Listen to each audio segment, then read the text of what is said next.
Hello guys, ഞങ്ങളെല്ലാരും കൂടി പാതിരാത്രിക്ക് exhibition കാണാൻ പോവാത്തോ. അങ്ങനെ പോയോണ്ടിരിക്കണേന്റെ പേര് ഞങ്ങൾക്ക് എന്തൊരു വിശന്നു. അങ്ങനെ ഫുഡ് കഴിക്കാനായിട്ട് കയറി. അതായത് ഇതാത്താ ഞങ്ങൾ 6 പേര് ഞങ്ങൾ കൊല്ലിയും പോട്ടിയും കഴിച്ചു. അങ്ങനെ ഞങ്ങള് ഫുഡ് കഴിക്കലും കഴിഞ്ഞ് ദേ വീണ്ടും യാത്രയായി. അപ്പൊ നമുക്ക് പെട്രോൾ അടിക്കണല്ലോ. ദേ ഇതാണ് കൂട്ടതല ചെറുത് പപ്പി. പിന്നെ ദാ മുന്നിലിരിക്കുന്നത് മറബ്രോബർ ദുബായ്. അങ്ങനെ ഞങ്ങളതേ ഇവിടെ എക്സിബിഷനിലെത്തി.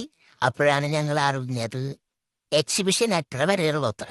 എന്തുട്ടല്ലേ ഇനി നിന്നിട്ട് കാര്യം വന്ന് 2 കപ്പലിന്റെ അടുത്ത് ചവിക്കാൻ കുഞ്ഞ്.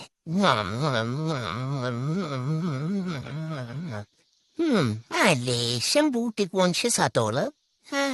ഇങ്ങനെ നിന്നിട്ട് കാര്യമില്ല. കാറ്റും പറഞ്ഞാൽ കുടുംബത്തോട്ട് പോവുക. അങ്ങനെ ഞങ്ങൾ 2 റീൽ എടുക്കാൻ വിചാരിച്ചു. അതാണ് ദി റീൽ.